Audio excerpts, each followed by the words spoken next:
May tambala na! At eto na sila, ang nag-iisang masugid na tagahanga ni Nicole Yala, Chris Chuper! Kasama ang nag-iisang diehard fan ni Chris Chuper, Nicole Yala! Dear Nicole and Chris. Dear Nicole and Chris. Dear Nicole and Chris. Dear Nicole and Chris.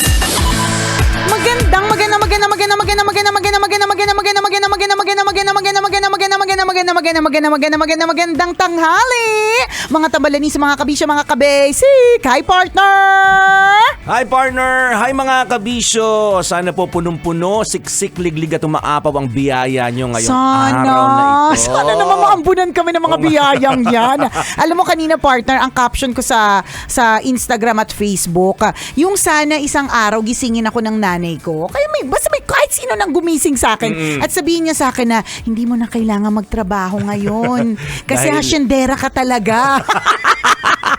Huwag ka nang magtrabaho, okay lang yan. Sarap yung nun, mga, no? yung mga paghihirap mo na nakaraan, mga pagsubok lamang yan. Para malaman ko na magiging responsable kang tao, okay na. Mukha Sarap namang nun. responsable ka, mayaman talaga tayo. Hindi mo na kailangan magtrabaho. Yung biglang mag-confess sa iyo yung nanay mo. Oo, Alam mo, parang anak, anak, aaminin ko oo. talaga. Matagal ko nang kinimkim ito. Yan, di ba? Aaminin ko sa iyo ang totoo. Isa talaga tayo sa pinakamayaman sa buong Asia. Totoo. Correct. Asia talaga. Sa buong Asia. Anak ka talaga ng kahit pa sabihin nga ng nanay ko na hindi ako anak ng tatay ko di ba? Basta Ay, sa sabihin sinabi mong yan, bukas tatay mo ang gigising sa'yo. Ay, nakakatakot.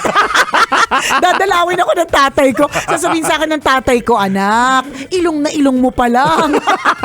Manang-mana mo na yan sa akin. Anak, anong pinagsasabi mo? Hindi, joke lang Joke lang talaga. Huwag tayo magparamdam. Ay, Pero nako. what if nga, No, malaman-laman mo na na anak anak mayaman ka pala. ng hari ng Brunei, di ba? Diba? Nakakaloka. Mali mo, di ba tipak-tipak ng ginto ang mga gamit doon? True, di ba? Tapos Sarap nun. tapos sasabihin ko sa inyo, at Love Radio Team, gusto niyo ba magmerienda sa Sydney, Australia? Ganon. Di ba? Sarap mag-imagine, Oo, correct. no? Ang init naman dito sa Pasay. Tara, magpalamig tayo sa mata. Makati. Lumipat na pala ng syudad. Kasi sa Makati, Isang tawid lang. 33 degrees lang sa Pasay, 42. Hindi, diba? Parang, minsan masarap mag-imagine ng mga ganyan na parang gigisingin ka na, ay anak, mayaman ka pala. Hindi mo Oo na nga. kailangan magpakahirap. Okay na, okay lang yan. Ganon. Tapos, gigising ka sa katotohanan na hindi! Bangon, gising! Hala, Kailangan sige! mo pumayod, Oo, kailangan. magtrabaho para may malamon. Sa true lalo at walang halong eklavo. Ganon. Siguro partner, naisip ko yun kahapon sa dami ng pinagdaanan ko sa opisina kahapon. na parang sabi ko, Magpa-bendisyon ka muna ulit ng opisina mo para umalis ang mga masasamang espiritu. Mamaya nga partner, aasinan ko yan. Huwag niyo akong i-judge kung nakikita po ninyo nagsasaboy kami ng asin. Naniniwala kayo sa ganun mga kabisyo na minsan parang pagka yung minamalas ka ng dire-diretso, kailangan yung sinabi nga ni partner, di ba? Magpa-bendisyon ka, magpa-bless ka, o di naman kaya magsaboy ka ng asin. Meron ako mga kilala na ganun as in na talagang meron sila dala-dala lagi na asin sa isang sako. Bit-bit Ang po dami. nila. May kasama Pasan-pasan po nila yun everyday. May kasama din kasing, alam mo na, business. Kasi nga mahirap. Hindi, meron sila sa pouch nila partner ng asin. Okay. Tapos meron talaga mga naliligo sila ng asin, ganun. So merong mga ganyang klase mga paniniwala. Natandaan ko dati nung parang sunod-sunod yung kamalasan namin sa Love Life dito sa Love Radio. Noong unang panahon. Kasi lahat single. Oo, lahat single. Tapos lahat parang yung paraan ko. Lahat ng babae pala, babae. Di ba babae yung single? Babae na single. Tapos ang dahilan kung ba't single, niloko, naiwan, mga ganong keme. Yung mga hindi magagandang dahilan. Hindi yung single by choice. Oo. Yung naging single dahil may dahilan. Parang ganon. Yung mga anong-ano na sila, di ba? Jowang-jowa na sila, pero hindi pa rin nagkakajowa. Yan, di ba? Or nagkajowa nga pero iniwan. Mga ganong kemerot. Promise, nagpa-bless po ako ng booth. May sarili pong blessing na naganap. Ayun, ang kinalabasan po, lahat po sila nabuntis. Ayun! Effective! life, di ba? Hindi, so parang ganun. Kaya siguro, kaya naisip ko na parang isang araw, sana gisingin na lang ako na anak mayaman ako para hindi ko na pagdaanan yung sakit ng tiyan na pinagdaanan ko kahapon dito sa opisina. Ano ba kasi pinagdaanan mo kahapon? Share mo naman sa amin. Hindi, ang Baka daming naman kamalasan kasi, sunod-sunod, yung parang talaga ba, tadhana? Anong meron? Kaya nga pagdating nung gabi party, kumain talaga ako ng kanin, 2 itlog, tsaka isang pork bagnet. Alam mo yun, nag-milk tea pa ako! Deserve ko lahat ng calories! Nag-stress eating ka pagdating ng gabi. Partner kasi yung isa sa mga highlight talaga, yung nasabugan ka ng charger. Alam mo yung parang, ano naman yung likelihood na masabugan Alam mo, ka mabuti ng yan charger? kaysa nasabugan ka ng tae. Sa bagay. Pero, sa bagay. Magpapalit na lang pa ako ng prayer. Lord, thank you pala. Thank you pala, nasabugan po ako ng charger. Sabi po ni partner, magpasalamat kaysa nasabugan po ng tayo. Okay po. Sige po, palitan ko ng prayer ko, partner. Hindi, isipin mo yung isipin mo, partner, yung ano ba yung likelihood na masabugan ka ng charger ng laptop? Di ba parang hindi ito normal occurrence, normal daily activity or daily happening, ganun. Oo, correct. Diba? Isipin mo yun, kabibigay lang sa akin nung charger ng laptop. Oo. Sinaksak ko, 2 seconds later, boom! Promise talaga, alam mo yun, na-feel ko pa talaga yung spark dun sa dulo ng ilong ko. May feeling nga ako na medyo lumiit siya ng konti, natapyas ng slide. Isipin mo yun, kaya talagang... Kasi pwede rin kung mapasama yun. Oo, pwedeng yung kamay. Hindi, mata mo. Di ba Actually, matalsi ka ng totoo. maabutan ng spark ka? Totoo, diba? totoo talaga. Buti na lang talaga, thankful ako sa tatay ko. Hi tatay, sa langit, 'di ba? Na binigyan niya ako ng malaking ilong. Kasi at least yung malaking ilong humarang, partner. Naging panangga. Correct, at hindi umabot yung spark sa mata, 'di ba? Nakaka-lurk, isipin mo 'yun. Ano kasunod na nangyari? Basta lahat po ng mga gamit ko hindi gumana. Alam mo yung mga gumagana naman sila nung umaga, pero nung ginagamit mo na at kailan mo sila kailangan, bigla silang lahat hindi gumana. May mga ganun akong eksena kahapon na parang, kaya siguro yun yung feeling ko ngayon na sana gisingin ako at sabihin sa akin, hindi mo na kailangan magtrabaho. Okay lang yan, anak. May kakilala ko. Gusto mo tawagin natin yung kakilala ko. Sige, ipasok natin yung kakilala mo. Nandito na ba siya ngayon? Ready na po siya for an interview. Ready pala. Ang bilis. Yung kakilala mo. Ano gusto mo paalisin natin paalisin natin yung masasamang elemento sa loob ng opisina mo. Ayoko, yan yung kakilala mong ututin eh. Iba yung iahasik sa loob ng kwarto mo. Hindi. Ayaw, di ba? Ayaw mo, may mga kakilala nga ako, seryoso. Nininebis ako sa mga kakilala mo. Parang lalo mapapasama.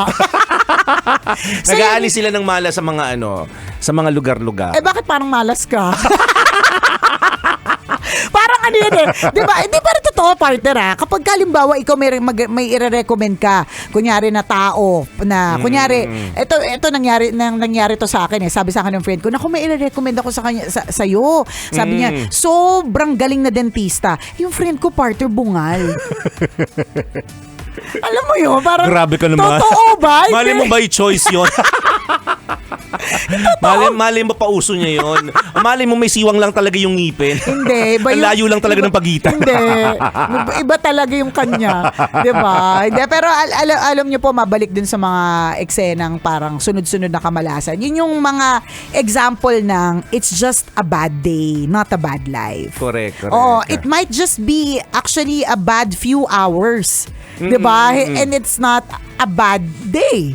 'Di ba? Pwede din yun eh. Kasi yung parang feeling ko kamalasan na nangyari sa akin kahapon, naglast lang naman siya ng 2 oras. The rest of the day is A-okay. So kung halimbawa ikaw kabisyo, meron kang dinadaanan na ganyan, parang kung kailan ka nagmamadali, saka naman wala ang haba ng pila ng jeep. 'Di ba? May mga ganun eh. Tapos kung kailan na ikaw na biglang napuno, so kailangan mo pang hintayin after 30 minutes. 'Di ba? May mga ganun nangyayari talaga. May mga ganung klaseng kamalasan na sunod-sunod na parang feeling mo, sana anak mayaman na lang ako para hindi ko kailangan maghintay ng jeep, 'di ba? Pero alam mo, kahit mayaman, may mga ganyan moment din sila. 'Di ba? Ang term na ginamit mo kanina, Mercury retrograde. Kumbaga sa atin, nasa pangkaraniwan, inaalat-alat tayo. Tama, ang alat. May mga ganung instances talaga na wala ka namang ginawang kung ano, pero parang inaabot ka ng sunod-sunod na kamalasan. May ganong klase. Paano yung mga sa mayaman, partner? Kasi yung mga example ko, lahat pang mga hirap. Hindi umabot sa Hindi tayo jeep. makarelate, pero Kaya meron din sila. Nag-iisip ako ng Share parang, nyo nga sa amin. siguro partner, yung mga tipong, hay nako, dapat kung kailan naman mag-withdraw ko ng 2 million pambili ng bag, hindi ko na-withdraw kasi kulang yung pera ng bag. Nakakainis. Mga ganon. Yun yung mga sample lang inaalat sila. Oo, yun yung alat nila. Pag may Oo. ganyan akong kakilala, partner, parang ang sarap sabuyan ng ng asin sa mata. yung Ay, Himalayan ayaw nila salt. ng rock salt. Gusto nila iodized salt. O, hindi. Gito na lang, Himalayan salt lamp. Ay, ganun kalaki. Salt lamp na nakasaksak ha? Oo, na O, nakasaksak. nakasindi. Kasi masyado niyang sinasampal yung ano niya eh. Masyado na siya nagsasampal ng kanyang kayamanan. Feeling ko mga ganun. Yung parang, Parang ang sarap pa rin, ang no? sarap pa rin. Parang hindi siya inaalat-alat eh. Paano iaalatin yung mga mayayaman? Ha? Ano ba yan? Hindi tayo natuloy sa Sydney, Australia. Japan na lang ang Nakakainis option. naman to. Kagagaling lang natin doon last week. Babalik na naman tayo ng Japan para mag-tour. Ano ba naman Wala na bang yan? iba? Kung mamalasin nga naman. Ang yaman, Ha? Hindi available yung favorite kong, may nagtanong sa akin na digital team kahapon nung isang araw. Okay to. Sabi, ang tanong niya sa akin, ano ang mga pagkain na hindi mo kayang kainin at bakit? So, ang sabi ko sa kanya ay, hindi ko kayang kumain ng tomahawk, ng wagyu, tsaka ng rib eye steak. Kasi mahal.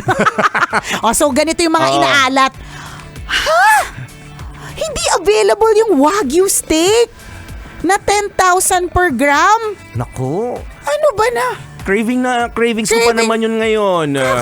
Nakakainis naman yung available lang yung 8,000? Ano ba naman yun? Ang pangit ng quality ng 8,000 na meat. Ayoko. Inaalat tayo sa restaurant na to. Hindi bagay sa atin. Hindi masyadong hindi convincing. hindi masyadong nakapag-internalize. Correct. Ang hirap kasi niyang Oo, gawin. ang hirap niyang gawin. Samantalang kanina, di ba? Kung mamalasin ka nga naman, kung kailan ka nagmamadali, saka ang haba ng pila ng jeep. Tapos kung kailan ikaw na, hindi ka nakasali na panghuli. Di ba? Relate na relate tayo doon. Tsaka kuhang-kuha mo, ha? Kuhang ko talaga kasi I've been there. So many times. Walang masyadong pag-internalize pero na-deliver ng mas correct, tama. Di ba yung mga tipong kung kailan naman nakagat, nabasa ko to kung kailan nakagat mo na yung hotdog sa 7-Eleven. Saka hindi gagana yung app mo, di ba, na na pambayad, wala kang cash, pero nakagat mo na yung hotdog ng 7-Eleven. Ganun yung mga Pero may nakita ako kinagat pero sinole. Ay. Meron ako, wala ka sa akin, partner. Nakita ko, ibang hotdog yung kinagat. Sarap. Sa loob ng 7-Eleven. Nagkakagata ng hotdog doon. Ay, may nako. balita nga din ako sa coffee shop eh. Ay, talaga. Pero ang talagang, Chismis na naman. yung sa yung balita, hindi tayo sure. Pero ang talagang talamak, Saan? call center. Totoo na. Chismis ba to? Hindi na chismis. Saan nagaganap? Totoo na Ano pala. saan nangyayari ang kagatan? Doon sa mga parang quarters. Pero hindi, wala naman tayong proof kasi wala namang video. Pag may naipasa ng video. Wala pang link eh. Oo, wala. Waiting lang kami sa link. Yeah, kasi walang link, it did not happen. Ganon. Pawang chismis lang ang lahat kapag walang video. Ganon, no? Hindi, pero kabisyo, it's a Friday. Yes. So kung feeling mo parang the whole week inaalat ka, parang feeling mo sunod-sunod yung stress, ganyan. Deserve mo kung medyo may extra kang budget, deserve mo ng kumain ng masarap na paborito mo. Kung wala namang extra budget, ito na naman tayo, 'di ba? Doon sa mga inaalat, deserve mong itulog 'yan para maging fresh ka. Iligo ng medyo matagal, ganon. Kasi importantatious malaman mo, it's not a bad life. It was just a bad week. Kailangan pa bang i-memorize yan? Basic! Muli ako po si Nicole Yala. At ako naman si Cambio kay Chris Chuper. Na nagpapaalala, una magdasal ka para mabuhay ka, pangalawa mag-toothbrush ka para mabuhay naman iba. Yun! Kailangan pa bang i-memorize yan? Love Radio. Basic!